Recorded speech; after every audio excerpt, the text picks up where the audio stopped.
today I'm going to do my August favourites. I've read a lot of books this month, so I really want to introduce some of my favourites that I reread and some new books which I have picked up, either been given as presents or I picked up in second hand or found found Amazon or whatever. I've been writing some screenplays, and as always my valuable guide has always been Story by McKee, which is just a fantastic book.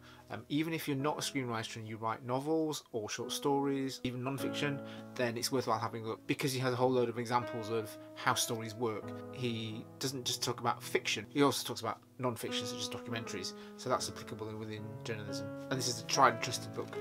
It's completely wrecked, it's falling apart, it's got notes in it and everything. It's one of my favourite books. I think I've got another copy actually somewhere, and it's just as wrecked. And then a new book which has been out for a while, but I snagged a copy, is Talk Like TED, which is so worth it.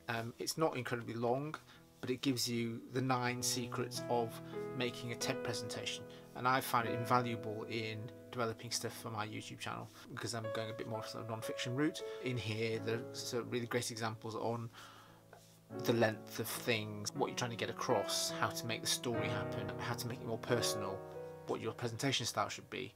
And so I've kind of taken some of those influences and put them into my Cultural Capital series, where you'll see kind of lots of things in there which are coming out of this. It's only the early days of that, so I'm still playing with the format, and I'm going to do different things all the time just to see what else I can come up with.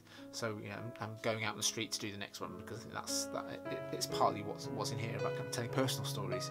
Don't just give information away, but actually make it a real story that you're telling, rather than just a whole load of facts and figures. A book that I read last year which brought me lots of joy and helped me to kind of come back to making work again, it was just before I started my YouTube channel. The Art Possibility, about Rosamund Zander and Benjamn Zander, who are her husband and wife. He's a conductor of the Boston Philharmonic Orchestra, and she's a coach and family therapist, so they come from very different places, but it's really interesting seeing how art and science come together to make this book work. It's a self-help book, and it's inspirational. It helped me come back to making work again, which I hadn't done for a long while. I hadn't written anything, I hadn't made any movies, I hadn't taken any photographs, and it just helped me reevaluate what it meant to be as a creator. Really, really useful book. I don't know if you have read Will Grayson, there's a copy of that somewhere, by John Green and David Levithan. It's one of those alternating chapter books where 2 characters called Will Grayson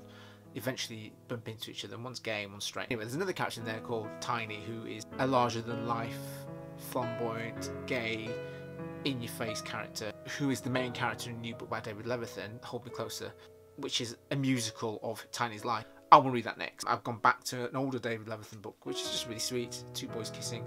It is in that genre of young adult fiction, which it's about issues, but it's done in such a way that it almost sneaks under the radar. I really enjoyed this. I go back and read it now and again because it's quite fun. One of my birthday presents from my cousin Wendy was Simon versus the Homo Sapiens Agenda. I'd been looking at it in bookshops and things, kind of thinking, oh, that was really interesting. It's young adult fiction, which you kind of wouldn't expect really from this quite sophisticated cover, I'd say. It wouldn't have made me pick it up, but I was really interested in the author, who has long worked with non-gender conforming young adults over in the States. You can tell that she's definitely got expertise.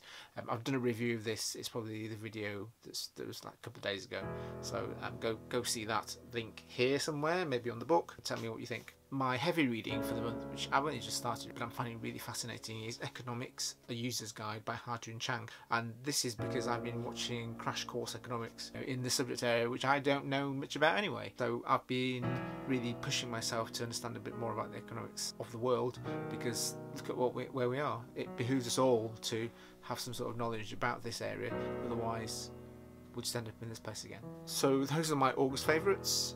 If you like this video, please hit the thumbs up. Please subscribe so you can see more of my lovely face.